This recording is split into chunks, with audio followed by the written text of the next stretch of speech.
Aproxima na imagem comigo. Uma cidade inteira congelada no tempo. Ruas silenciosas, sombras imóveis, corpos paralisados no instante exato em que o mundo virou cinzas. Hoje, nós caminhamos por Pompeia como quem invade um relógio quebrado.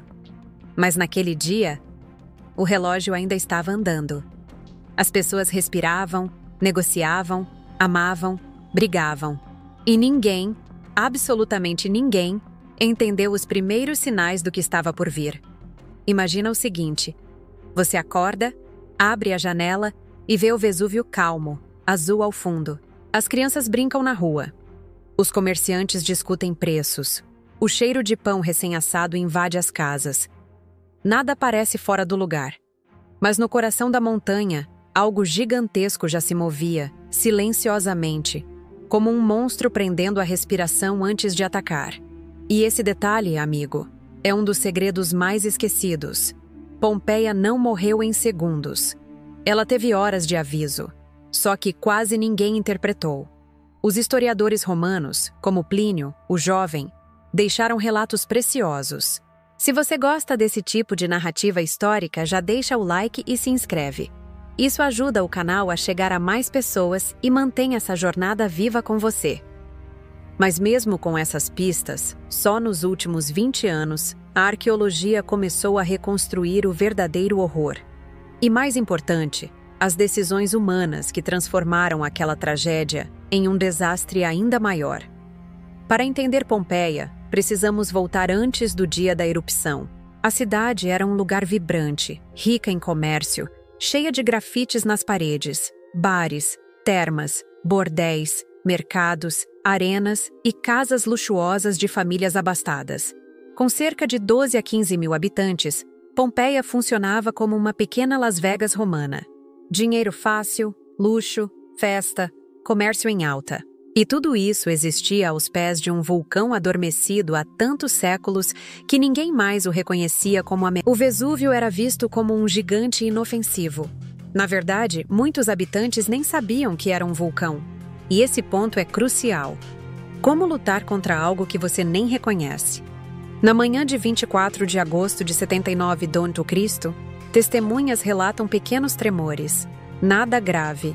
Em Pompeia, tremores eram quase rotina. A cidade tinha sido parcialmente destruída 17 anos antes, em 62 d.C., por um terremoto forte. E desde então, ruídos, vibrações e rachaduras nas paredes eram parte do cotidiano. Por isso, quando o chão tremeu naquele dia, ninguém se preocupou. Era só mais um terremoto. Por volta do meio-dia, Plínio conta que uma nuvem gigantesca subiu do Vesúvio, como um pinheiro, larga na base, fina no topo. Hoje sabemos que foi a explosão inicial. O topo do vulcão abriu-se com uma força equivalente a centenas de bombas atômicas. Uma coluna de cinzas e pedras subiu dezenas de quilômetros acima da Terra. Nesse momento, a maioria das pessoas não correu. Porque correr para onde? Eles não sabiam do que estavam fugindo. A primeira chuva foi de pumice, pedras leves que flutuam. Caíam como granizo quente. Casas começaram a ser atingidas. Telhados cediam. E mesmo assim, muitos ficaram. Porque a morte ainda não tinha rosto. A arqueologia encontrou casas fechadas por dentro. Pessoas que tentaram se proteger acreditando que aquilo iria passar. Famílias inteiras reunidas, esperando. Fechar portas contra um vulcão.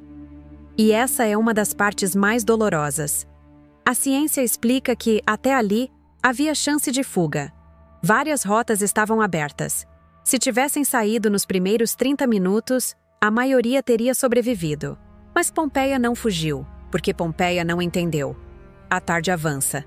A coluna de fumaça apaga o sol. O céu vira noite. Cinzas entram pelas casas. Pessoas amarram panos no rosto. Alguns pegam lanternas a óleo, outros rezam. A cidade está tomada por sons. Telhados caindo, crianças chorando, animais enlouquecidos. As pedras que caem começam a ficar maiores e mais quentes. Há relatos de que algumas ruas ficam intransitáveis devido à altura das cinzas. Por volta das 20 horas, partes da cidade começam a desabar. Pessoas tentam escapar em grupos, mas a escuridão é total. A arqueologia encontrou trilhas de pegadas congeladas na cinza, mostrando rotas de fuga interrompidas por desmoronamentos.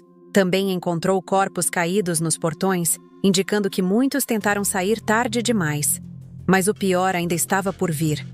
Na madrugada do dia seguinte, o Vesúvio liberou aquilo que realmente mata: nuvens piroclásticas. Imagine uma onda de gás superaquecido a mais de 300 graus, avançando a 100 km por hora. Não dá para correr, não dá para respirar, não dá para ver. A morte é instantânea, por choque térmico. Foi nesse momento que Pompeia virou estátua. Os corpos que vemos hoje não ficaram assim por causa da lava. Isso é mito de filme. O que os preservou foram as cinzas finas, que cobriram e endureceram ao redor dos cadáveres, criando moldes perfeitos do instante final. No século XIX, arqueólogos como Giuseppe Fiorelli tiveram a ideia de injetar gesso nesses moldes. E foi assim que surgiram as famosas figuras de Pompeia. Pessoas em posição fetal, casais abraçados, escravos acorrentados, mães protegendo filhos. Essas imagens nos confrontam com um detalhe cruel. Muita gente poderia ter sobrevivido se tivesse fugido antes. Mas o medo, a desinformação e a esperança de que amanhã tudo volta ao normal foram mais fortes. Como tantas vezes na história. Até aqui, tudo isso é conhecido. Mas ainda não chegamos ao segredo oculto, aquele que só veio à tona nos últimos anos. Há pouco tempo, equipes arqueológicas descobriram uma área da cidade que havia sido completamente negligenciada. Um conjunto de oficinas e armazéns com objetos do cotidiano. Nessas escavações recentes, principalmente entre 2018 e 2023, os arqueólogos encontraram inscrições que mudaram o entendimento do último dia de Pompeia. Uma das mais importantes foi uma anotação em carvão, feita por um trabalhador, datada no estilo romano como 16 dias antes das calendas de novembro. Isso indica que a erupção não ocorreu em agosto, e sim em outubro. Por séculos, acreditou-se que a tragédia ocorreu no verão. Mas esse simples rabisco, frágil, vulnerável, impossível de sobreviver a um verão úmido, só poderia existir se tivesse sido feito perto do momento da destruição. E isso muda tudo. Explica roupas mais pesadas encontradas nos corpos, frutas de outono preservadas em cozinhas e até brasas em lareiras, típicas de clima frio. E existe algo ainda mais profundo. Descobertas que mostram como Pompeia era uma sociedade contrastante. Por um lado, riqueza e luxo extremo.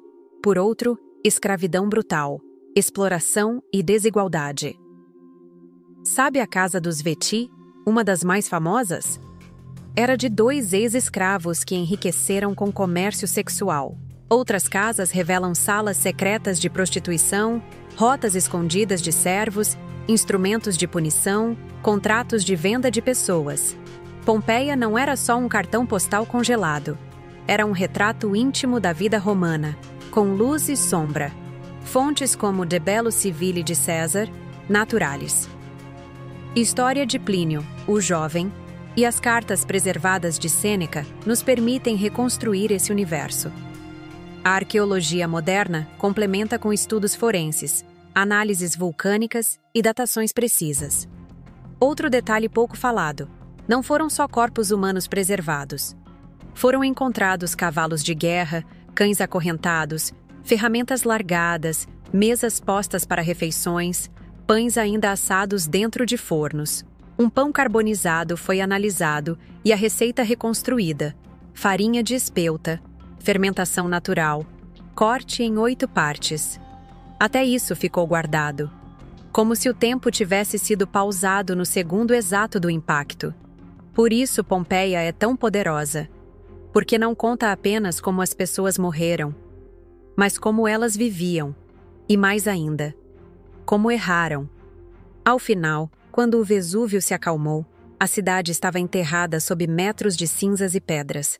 Roma quis reconstruir? Não. Roma preferiu esquecer.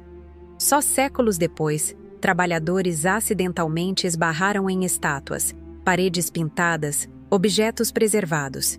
E o que começou como curiosidade virou uma das maiores janelas arqueológicas da história. Hoje, cada escavação ainda revela algo novo. Um afresco escondido, uma inscrição anônima, um jardim petrificado. Pompeia continua falando, e às vezes, sussurrando segredos que ninguém sabia existir. Esse é o ponto. Pompeia não é só uma tragédia. É uma mensagem, uma lembrança de que até as cidades mais vivas podem desaparecer e que, às vezes, ignoramos os sinais que estão bem diante de nós. E agora me diz, se você estivesse lá naquele dia, fugiria ao primeiro tremor ou acreditaria que o amanhã seria igual ao ontem? Se esse vídeo te fez enxergar Pompeia de um jeito novo, deixa seu like e se inscreve no canal. Aqui no Explorando Histórias, toda semana a gente desenterra um pedaço do passado que ficou escondido demais. E comenta aqui embaixo, qual segredo histórico você acha que ainda está enterrado em algum lugar do mundo? Obrigado por assistir até o fim. Nos vemos no próximo capítulo.